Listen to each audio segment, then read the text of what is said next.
اعوذ باللہ من الشیطان الرجیم بسم اللہ الرحمن الرحیم رب اشرح لی صدری ویسر لی امری واحلل عقدۃ من لسانی یفقہوا قولی۔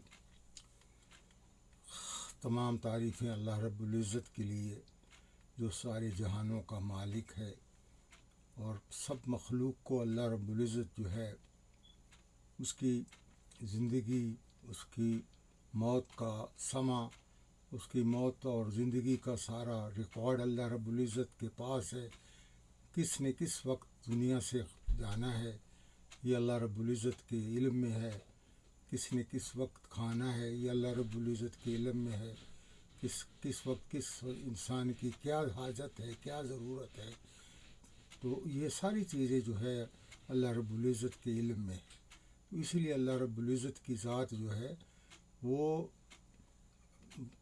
سب علوم سے اوپر ہے۔ سب چیزیں جو اللہ کو معلوم ہے، دنیا کا کوئی انسان یہ دعویٰ نہیں کر سکتا کہ میرا علم جو ہے وہ اللہ رب العزت کے علم کے برابر ہے، یا نعوذ باللہ میرا علم زیادہ ہے۔ کوئی بھی ایسا نہیں کہہ سکتا۔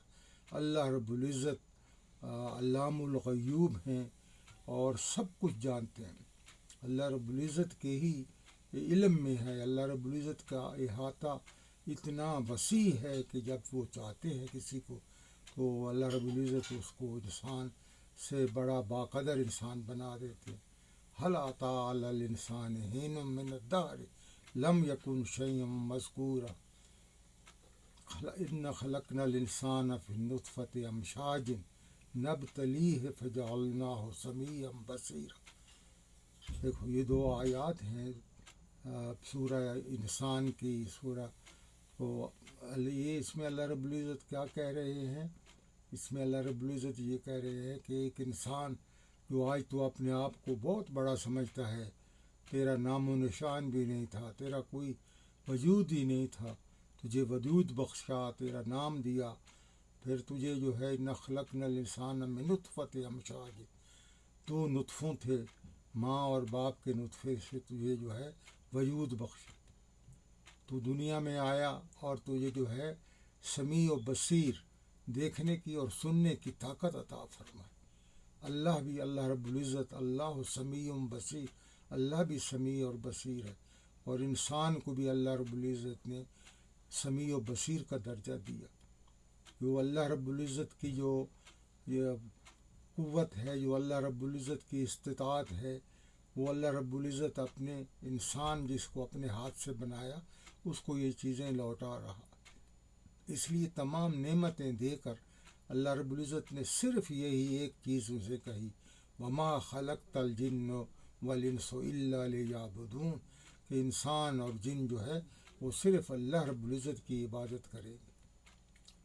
هو الذی خلق لکم ما فی الارض جمیعا ثم استوی الی السماء سبع سماوات وہو بکل شیء علیم۔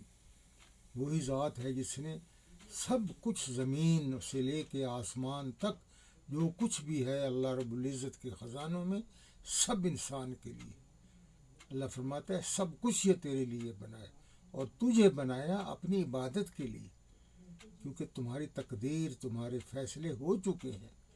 تمہاری تقدیر کے فیصلے جب ہو چکے ہیں تو پھر تجھے چاہیے کہ دنیا کی چیزوں میں نہ لگ۔ دنیا کو بنانے کی جو ہے تو ظاہری خواہش نہیں ہونی چاہیے، دنیا تو بن کے رہے گی۔ اب ہم وہاں پاکستان میں پڑھے ریموٹ ایریاز میں بہت اس وقت جو ہے وہ دور دراز علاقہ پاکستان کا اور پسماندہ علاقوں میں شمار ہوتا تھا وہ علاقہ ہمارا۔ اب کہ ہمیں پتہ تھا کہ ہم اتنی تعلیم حاصل کریں گے، یہ ہمارے بچے ہوں گے، یہاں دنیا میں پھیلیں گے، اب ہم کینیڈا آئیں گے، تو یہ اللہ رب العزت کی طرف سے یہ ہو چکا تھا۔ ہم نے اس کو، اگر اللہ رب العزت نہ چاہیں تو کچھ بھی نہیں ہو سکتا۔ اگر ادھر نہ آنا ہوتا تو ہم آ سکتے تھے۔ جب میری نائجیریا کی سلیکشن ہونے لگی تو میرے کاغذات پورے نہیں تھے، مجھے فوٹو کاپیز نہیں تھی، تو انہوں نے کہا کہ جب آپ اگر شامل ہونا چاہتے ہیں تو یہ فوٹو کاپیز کرا کے لے آئیں۔ ان کا مقصد یہ تھا کہ انہوں نے مجھے ایک دفعہ نکال دیا تھا اور 3 اور آدمی کے انٹرویو لے رہے تھے، تو میں نکلا باہر، وہاں سے کرا کے لے کے آیا. 2-3 سوال انہوں نے مجھ سے پوچھے اور جب سلیکشن ہوئی تو میری ہوئی. تو یہ اللہ رب العزت کی طرف سے نہیں تھا، یہ سب ہو چکی ہیں. دنیا کا سارا کام اللہ رب العزت نے ہر انسان کا کر دیا ہوا ہے. نہیں کیا تو وہ آخرت کی زندگی جو انسان نے بنانی ہے اس کی فکر کرنی ہے، اس کی فکر جو چیز بنی ہوئی ہے اس کی فکر کر رہے ہیں. جس کو ہم نے بنانا ہے اس سے باخبر نہیں ہے، اس سے بے خبر ہو چکے ہیں، اس کی فکر ہی نہیں ہے. تو کتنی یہ ہماری جو بدقسمتی ہے، اور قسمت والے وہ لوگ ہیں جنہیں اس بات کا پتہ چل گیا اور وہ اس بات پہ کرتے ہیں. اور اللہ رب العزت کی ذات جو ہے اس پہ جو ہے وہ ہر وقت اللہ سے تعلق رکھے. وَاذْكُرِ اسْمَ رَبِّكَ وَتَبَتِّلْ عَلَيْهِ تَبْتِيلًا رب المشرق والمغرب لا الہ الا ہو فاتخذہ وکیلا. اللہ ہی کو پکڑ، اللہ کا دامن کارساز ہے، اللہ اس کو دامن پکڑ لو. اللہ ہی سب کچھ ہے، اللہ ہی کرنے والے. اور اللہ رب العزت کے ساتھ تعلق جوڑو، تمام تعلقات سے کٹ کر کسی اور کے ساتھ اتنا بھی تعلق، اتنا بھی گوارا نہ کرو کہ یہ کہو کہ کوئی صفت اللہ کی کسی اور میں بھی ہو سکتی ہے. نعوذ باللہ. یہی تو سب سے بڑا شرک اور کفر ہے.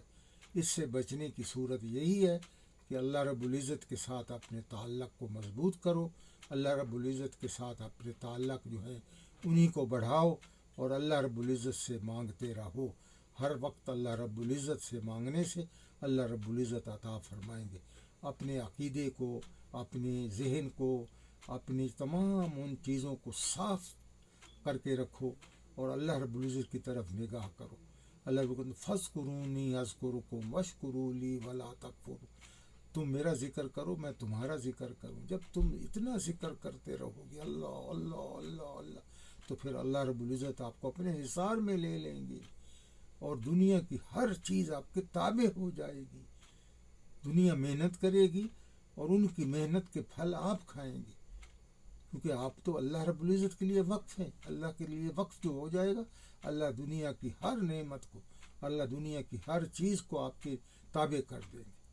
تو اس لیے اللہ رب العزت سے تعلق کو بڑھانا، اللہ رب العزت کا ہو کے رہنا، یہی ہماری جو ہے کوشش ہونی چاہیے، اور اسی پر جو ہے ہماری اختتام ہونا چاہیے.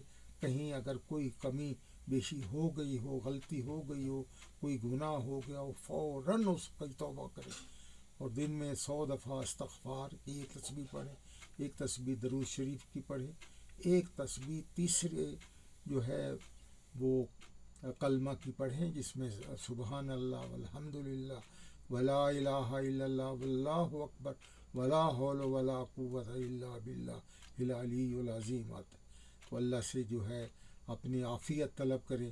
اللہ رب العزت تمام چیزوں کی حفاظت کرنے والے ہیں، اور اللہ رب العزت ہم سب کی حفاظت فرمائیں. وما علینا الا البلاغ.